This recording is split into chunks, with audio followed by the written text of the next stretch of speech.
Hi, welcome back to the program. Thanks for joining me. I'm Sam Sorbo. We're going to talk just briefly. Hunter Biden has now ventured into the art world. And if you want, you can purchase a piece of his artwork.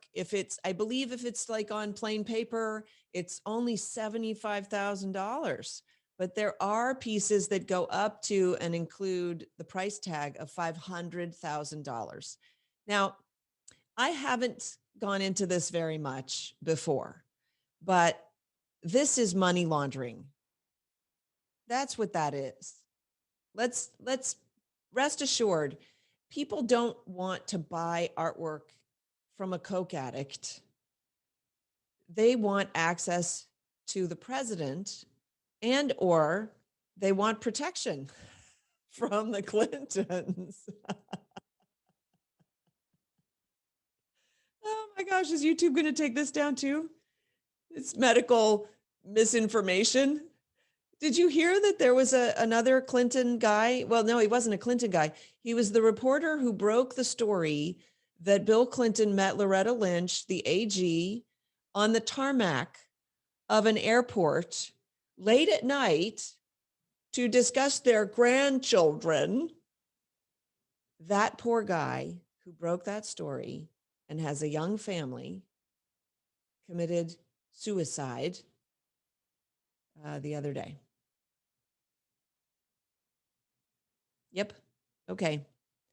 Well, you may draw your own conclusions. We don't need to go too far into that. But yes, the art that we are discussing today is, strictly speaking,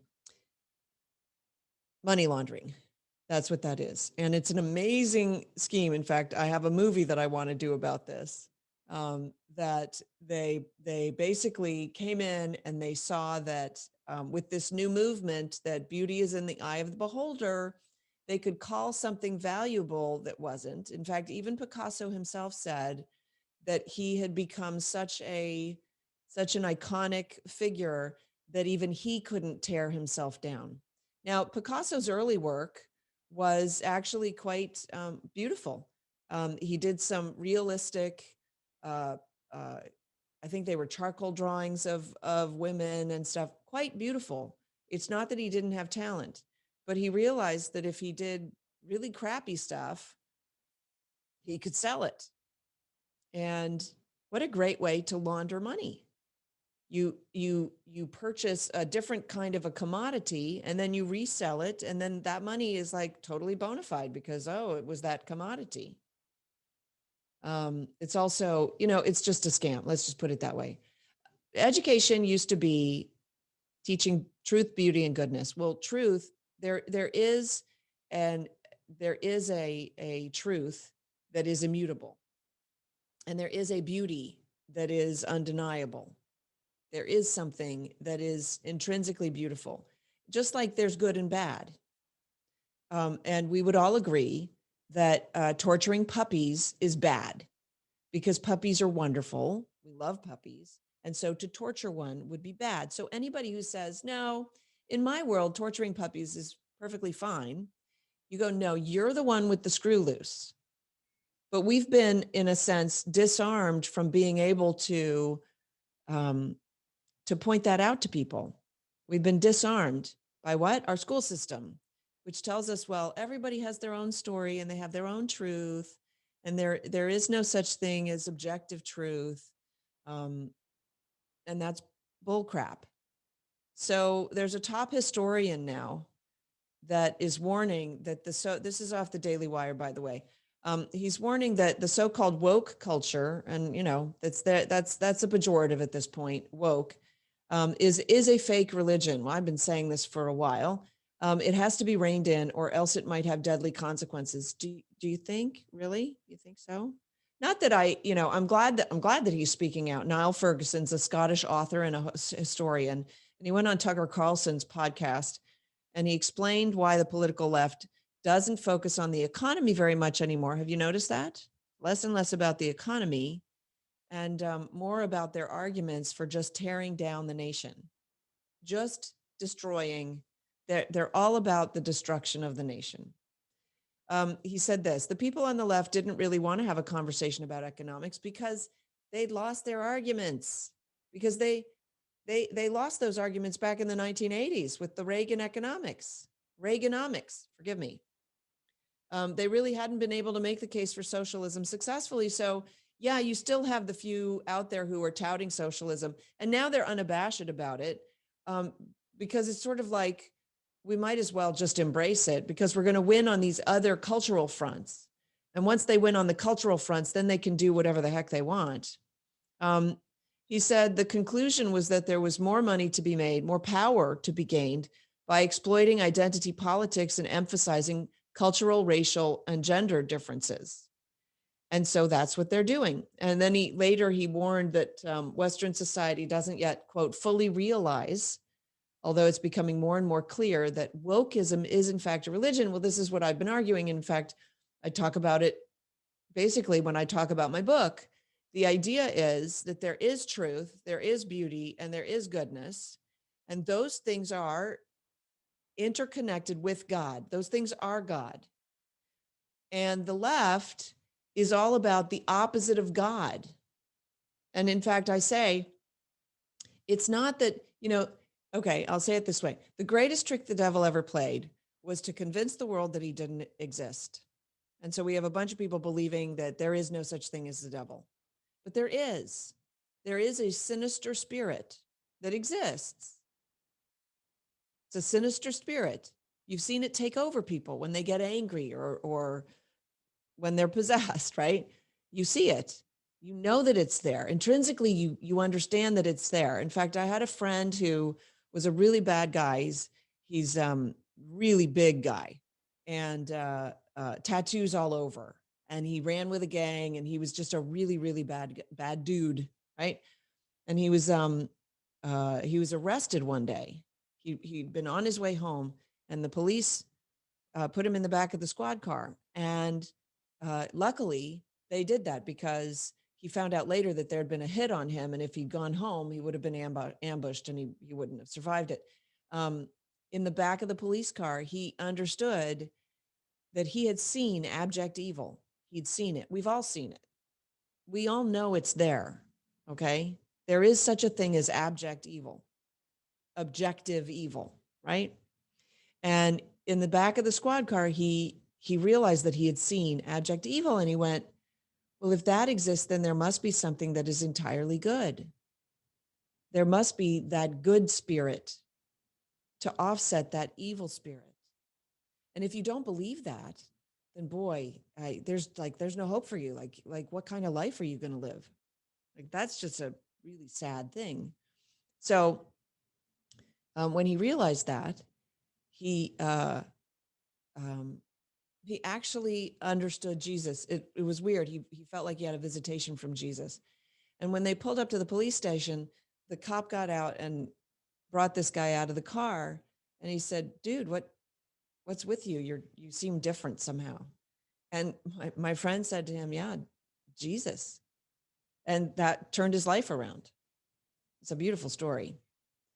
So they've been using the salami tactic on us. They've been slowly but surely indoctrinating us and through education, really through education, putting people in front of us that that they tell us have authority, and then those people with authority tell us lies.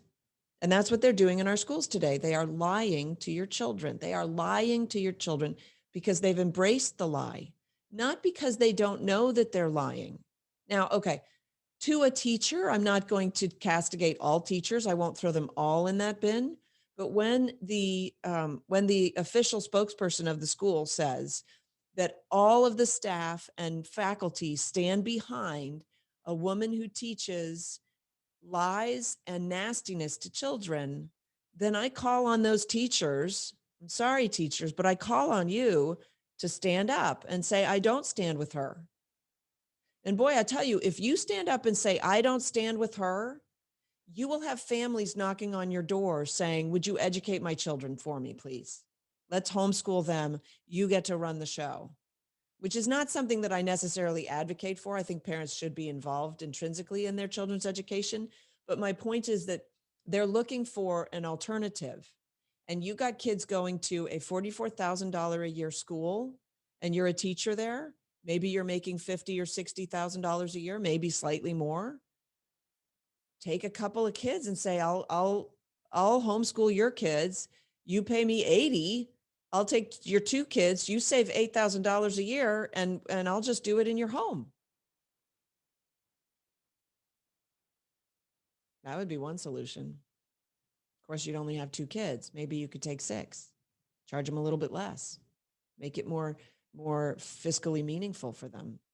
The parents are they've bought into the system too much. They've bought into the lie.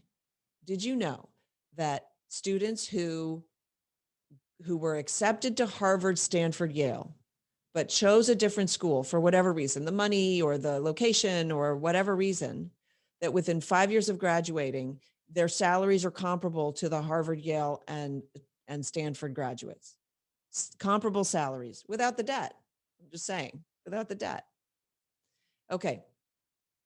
We're going back to the Ferguson interview with Tucker Carlson. Later on the podcast, he warned that the Western society is waking up too slowly, basically, and that we're finally realizing that this wokeism is in fact a religion. And if you don't subscribe to their religion, boy, they will cut you down, right? They will cut you down. Jon Stewart recently came out and said, he related the fact that they called it the Wuhan virus, that it must have come from a lab. In fact, he said, okay, let's look at it this way. There's a fabulous, a fantastic chocolatey goodness event that happens near Hershey, Pennsylvania. Was it, just some animals that got together accidentally and created this chocolatey goodness? Or did it perhaps emanate from the chocolate factory in Hershey, Pennsylvania? And so he talked about the Wuhan virus in that manner, which is imploding. Like, it's the left doesn't like that because they had their narrative, but their narrative's gone. That narrative's gone. Now you'll watch them embrace the new narrative and say, oh yeah, we knew that all along. We were just, trying to be nice or whatever. I don't know what they're going to come up with. They always come up with some lie. He says it's not a secular political ideology. It's not really about economics anymore. It's about salvation, membership of the elect, of the woke. It's about persecuting heretics, the cancel culture. It's about elaborate rituals of speech that can only be pursued by the believers. It's rather a cult like Matt Iglesias is not somebody I usually agree with, but he called it the Great Awakening. This was a very astute observation, he says. So we are dealing not just with the decay of traditional religion, but far worse, the rise of new fake religions. Well, we've had that for decades, right? The rise of new fake religions, political religions. And one thing that's very clear from the 20th century is that when people take their religious feelings and they apply them to political ideologies, terrible things can happen. But also, I want to add to that, very good, wonderful things can happen. And this is where the silver lining is. Oh, and I have to finish up. He said, central to what made communism so deadly was it's ultimately a religion. Marx is ultimately a prophet. Marxism is a kind of religion. The same is true of Nazism. The most ardent Nazis thought of Hitler and explicitly called him a redeemer of the German nation. So we have to be very careful of political religions. Politics is not something that you should approach with a religious impulse. If you start feeling religiously about politics, take a lie down, have some sleep, take a long walk and try again, because politics should not be imbued with religious sentiment. This is where I differ from him entirely. He has completely missed the point. Now, Ferguson, if you want to come on the show with me, I'd love to have a conversation with you. The point is, you cannot separate politics from religion. Religion is worldview. It is how you view the world. Politics is how you implement your worldview. The only reason that this nation is the most prosperous nation in the history of the world is because of the religion that underpinned its founding. It's the only reason, because the religion said that all men are created equal, period, full stop. Go back to the original documents and put some more dots together, because you're very clever. I'm thrilled that you got this far in understanding that we are dealing with an alternate religion that is a very jealous religion. I've been saying this for weeks now. They're very jealous. It's not that they don't believe in God. It's that they believe they are God, and they are a jealous God. And that's why you're not allowed to worship in church. You're not allowed to go to church. And why did it go on for so long when it's so evident that churches should be open if abortion clinics are open? It's because abortion clinics are their church, and your church is not allowed because they don't want you worshiping. And the reason that they kept them closed for that long is to create in you a new alternative where you don't go to church. And if you don't go to church, are you really going to contribute to the churches? They're trying to starve the churches. They're trying to kill Christianity, Judeo-Christianity. And that's where I'll leave it today. Hey, thank you so much for joining me on mojo50.com. Really appreciate it. Or if you're on the podcast, thank you for joining me. If you, by the way, don't forget to subscribe. Really appreciate that. If you catch me on YouTube, please subscribe and like my videos. Also, whatever Rumble does, do that over there. And if you want more great content, go to sorbos.locals.com. Thanks so much for joining me. I'm Sam Sorbo. This is the Sam Sorbo Show.